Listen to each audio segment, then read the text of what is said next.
Gente, a fé vem pelo ouvir e ouvir a palavra de Deus. Deus não me dá fé para mim confiar nele. Deus me dá fé para me conhecê-lo. Por quê, Albeni? Porque não dá para confiar nele sem conhecê-lo. Agora, dificilmente você vai conhecer sem confiar nele. Depois que você conhece, acabou. E você conhece por onde? Por onde é que a gente conhece a Deus, Suelen? Pela palavra.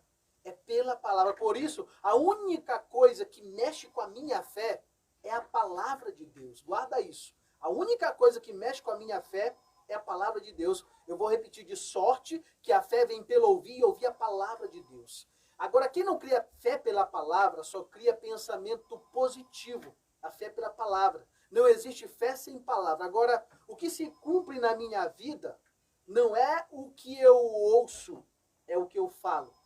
E eu não falo aquilo que eu vivo. Eu tento viver aquilo que eu falo. Por quê?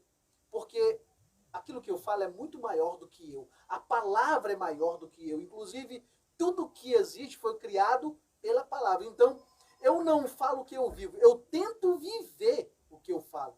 Porque a palavra é muito maior do que eu. Se eu fosse falar só o que eu vivisse, eu ia falar pouco, porque a gente é falho. Né? Então, a gente tem que se submeter à palavra de Deus. Você ouve só para ouvir? Não, você não ouve só para ouvir. Você ouve para falar. Você ouve para profetizar, para declarar sobre a vida do seu esposo, dos seus filhos. Deus criou pela palavra e Ele espera, Sueli, que a gente crie também pela palavra. Inclusive, os nossos filhos vão viver exatamente aquilo que nós profetizamos. Conhece pessoa, vizinho, que às vezes diz assim, meu filho é uma peste, essa vagabunda. Essa daí não tem jeito, não quer estudar. Aí já o outro vizinho, não. Meu filho é uma bênção, é a alegria da minha casa. Aí depois a gente vai e vê o resultado. Por quê?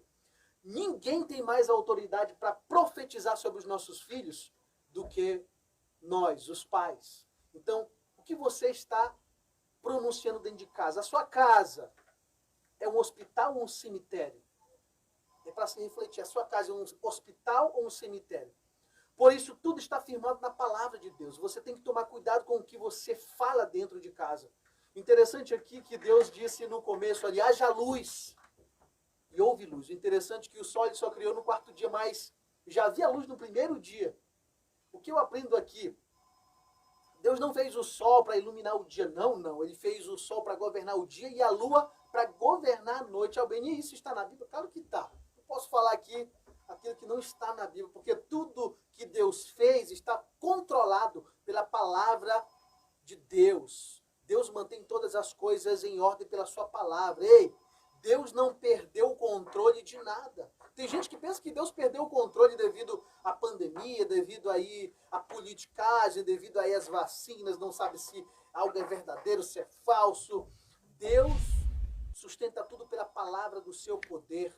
Salmo 24 diz que do Senhor é a terra e a sua plenitude, o mundo e aqueles que nele habitam. Deus, com a sua palavra, ele cria o tempo, porque a sua palavra é maior que o tempo, por isso que o tempo pode passar, mas a sua palavra não passará. E por isso nós temos que ser intenso. Nós precisamos ser intenso em tudo que nós fazemos para Deus.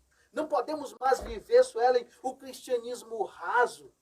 Albeni, mas lá em casa só eu que penso assim. Ei, deixa eu te dizer, a necessidade da maioria, você que está me assistindo pelo Facebook, a necessidade da maioria sempre vai se servir da fé da minoria. A necessidade da maioria sempre vai se servir da fé de quem acredita, de você. Pode perceber na multiplicação dos pães, tinha 5.000 para comer, 12 para servir e só um para ofertar. Mas aquela criança que tinha 5 pães e 2 peixinhos conseguiu alimentar 5.000 pessoas.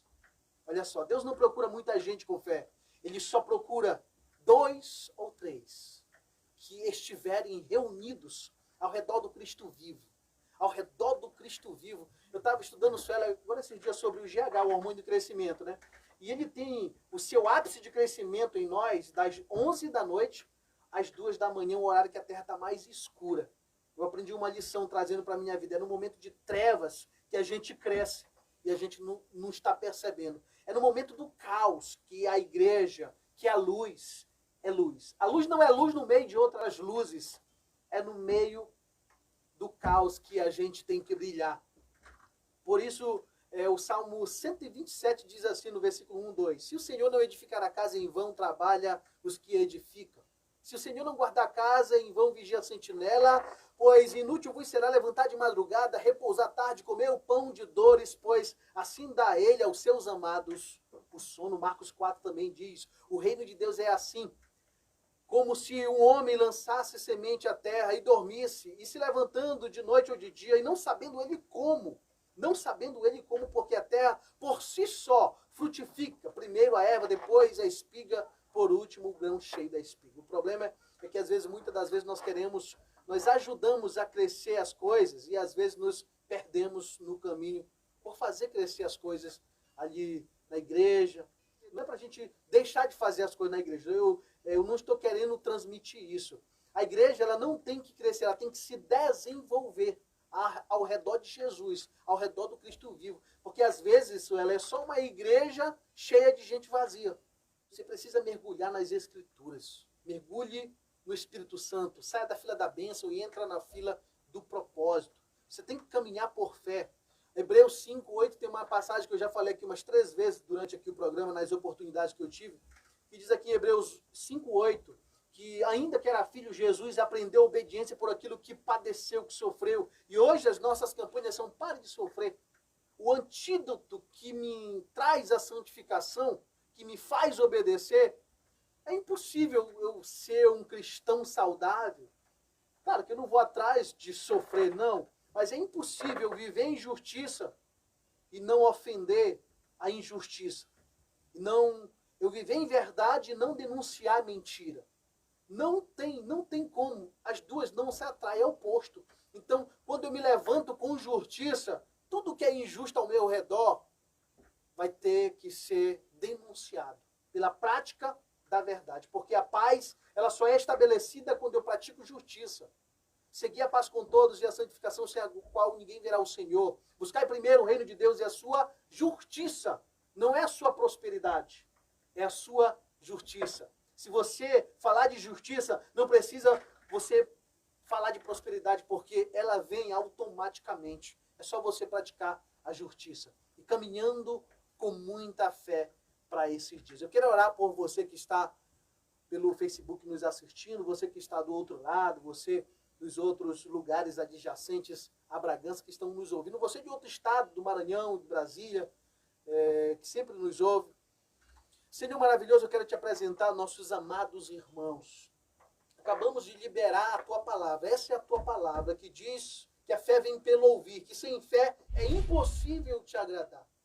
O Senhor criou tudo pela palavra, nos ensina a caminhar, a falar, a tomar atitudes baseadas na tua palavra, não somente na palavra lida e escrita, mas na palavra dita, porque a tua palavra escrita ela é água, mas a tua palavra dita é fogo, e que esse fogo possa consumir toda impureza, tudo aquilo que tem nos parado a crescer na graça e no conhecimento. Eu quero orar por cada ouvinte, Senhor, por cada pessoa está precisando, Senhor, de um destravamento na sua mente, que o Senhor possa entrar nessa hora com providência, quebrando todas as correntes do seu entendimento, toda a mente cativa pelo diabo, que venha a ser desfeito todo laço, que venha a ser, Senhor Jesus, despertado, que essa palavra ative algo que já está dentro desse ouvinte, Pai. É o que eu oro em nome de Jesus. Amém.